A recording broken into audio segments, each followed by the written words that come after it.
Hello, everyone. I want to welcome you guys so much to Tales from the Trails. I've got Glenn here with me. Glenn, thank you so much for coming on the show today. Sure. Thank you so much. I really am excited to be here with you, Kat. That's great. So I'm going to do actually a short introduction for you, Glenn, because you're not our typical guest on the podcast. So for everyone watching, Glenn is the host and founder of No Vacancy, which is the #1 podcast in hospitality, where he talks to the most elite names in the industry. He does everything to reviewing hotels. He educates listeners, and he even sits on the board to Long Island Hospitality Association. Yes. And Creative Exchange and Property Hero. So I got everything right. Yeah. Okay. Plus, I do consult with companies. I'm working right now with Pizzeria Uno's to help get them into the hospitality business and a bunch of other fun stuff too. Awesome. Okay. So we spoke earlier a little bit, and you mentioned that you were about to travel. Where were you heading to? Let's see. I'm looking over at my calendar right now. I'm going to be in Dallas next week, keynoting an event. Then the week after that, I'm going to be in Phoenix at the lodging conference, which is exciting. Then the week after that, I'm going to Asheville, North Carolina. Super excited because I go all the time to places like Las Vegas, right? I'm sick and tired of. I've never been to Asheville, so I'm super excited about that. And then I got to go to the Bahamas, to Nassau and Paradise Island the week after that. So that's my September and beginning of October for you. Oh, wow. So not busy at all. No, fortunately, I get some quick naps in on flights or delays. Yeah, that is me completely. As soon as I travel and I hit the airplane seat, I am just out like a light. So lucky you. Yeah, I know it's too creepy that I'm like all the time, but it's okay. So I guess just start from the beginning. How did you get started and involved in the hospitality industry? In my 20s, I was a music and entertainment writer, right? And it was really bad paying. And between you and me, because don't tell anyone, a lot of times celebrities are horrible people. Oh, yeah. And it was not something that was fun or rewarding. I also didn't like being stuck in rooms. And this is the pre-internet era with a lot of writers from different publications who were only there to suck up to it. So I never felt comfortable with that dynamic, and it felt weird. But they all took place in amazing hotels. And I got to see all of this great food I could never eat, all these amazing hotel rooms I could never stay in, and all these incredible professionals that I could never talk to. So I put that in the back of my head for a little while, went on with my career. I was working and doing whatever. And by happenstance, I answered an ad for a magazine, and it was going to be a new one. They decided not to go with it, but they said, hey, we got this hotel industry magazine. You want to work for that? And I did. And ever since then, I found like I got my home calling, because this is the best industry ever. That's awesome.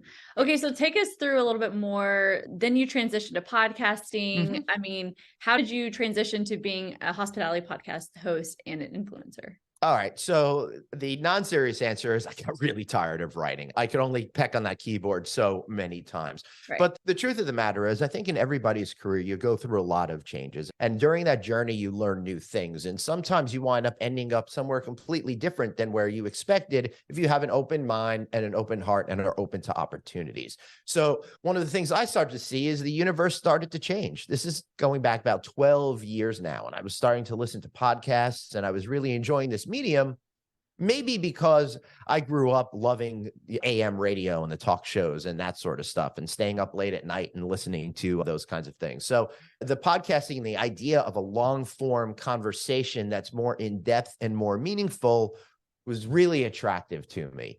So I started dabbling in that while I was working at a prior job, and I loved it so much, I decided to drop everything I knew, quit my career, and start over as a podcaster in the hospitality universe. That's awesome. So I know genuine conversation is pretty much like the hallmark of your content. Yeah. As a fellow podcast host, like, how do you like create those engaging conversations with your audience? I think that some of it has to do with the fact that I've listened to so many conversations that pros did, like, Larry King on the radio, or back in the late 80s, early 90s, Bob Costas had this amazing talk show that was non-sports related called Later. And it was on at 1:30 in the morning. But I was in college, so I was up. And those would be long form, in-depth conversations, the entire half hour, or sometimes they go over 2 or 3 different episodes. So I loved that form of communication. And I think it really got imbued within me. That plus an incredible sense of curiosity and always thinking more about questions. And thirdly, You need to just really listen to what somebody is saying and respond in that. You can't be all up in your head thinking about what that next question is going to be. It has to be natural and organic. When you're at those cocktail parties and you're rocking it out networking. Yeah, absolutely. Yeah. That's one of my favorite ways to communicate is definitely at the cocktail hour. You got a drink in your hand. Everybody's just casual. It's great. Okay, going back to hospitality industry, it's really transformed significantly and gone through changes over the years. In your perspective, like what are the most impactful trends that you've seen shaped in the industry throughout your time? Okay, so I started back in, I think, 1996 in the hotel industry. So I'm going to look at this a little bit differently. Sure. I think number one, the biggest thing that's changed everything is the creation of select service hotels and franchising those hotels in a meaningful way, starting in the late 1990s into the early 2000s. It really changed everything. It opened up travel to a much larger percentage of people. That group in the middle, the ones that didn't want to stay at economy hotels, but couldn't get all fancied up to go stay at the luxury type of properties. That combined with road culture, I think really started to change absolutely everything and the way that we travel. So to me, I think that's the most significant thing. Number two most significant thing, I think, is the birth of the internet and the democratization of travel that came along with it. As people became more empowered to explore and learn, they were able to figure out traveling is awesome and have more of those dreams of travels. Plus, it opened up so much opportunity for the hotel companies from the times when they had their first nascent websites, which were like just brochures, to today, where you can really see a whole lifestyle created through some of these portholes now. Yeah. So with the rise in technology and everything, how are hoteliers like striking a balance between maintaining that human interaction connection? Because a lot of it is done online. You make the reservation. You sometimes don't even have to check in the front desk. What are you seeing in the industry? I see that there's opportunity and danger depending on how you go ahead in the future. Hospitality is all about that human connection. And if we fail to have that, then we are going to have a fungible product that's like the airlines, right? The only reason why I fly my airline of choice is mostly because of it's got a worldwide network. It happens to be in my city and I get miles and stuff like that, right? For hotels, sure, the loyalty programs are one thing, but you really need to keep that human touch in it to win people back time and time again. I always say this example. Nobody ever comes back from a hotel stay and says, oh my God, you've got to stay at this hotel. The desk was amazing. The lamp, oh, I was able to turn it on and off. Nobody ever says that. Right. What they say is, so-and-so helped me. This was the most incredible person. You won't believe what they, meaning any individual within the hotel, did for me. Right. So to me, it's all about having people that are going to continue to have great service. Now, in order to be successful in that, you have to understand when customers want to have those human interactions. And I think that's where people get confused. People will think that because a guest wants to check in online or text to get something done, that they don't want human interaction. They will crave that human interaction at the time and place they choose. Chances are at the bar, at the restaurant. I fully encourage this to people to have someone that wanders around the lobby to make those interpersonal connections and find out what guests could really use to make their stay better. I think, again, the opportunity side, technology is going to be great to lower our need for labor, which is hard to find anyway, but unless we keep the human interaction, we're screwed. Yeah. And that's what I was going to touch on too. It was like how striking that balance between technology and the lack of labor in the hospitality industry. Right. Like we're having to move towards that because less and less people are wanting to do that. There's over 1 million jobs right now as we're recording this, Kat, available in the hospitality industry. That's back to where we were before the dark days of 20 and 21.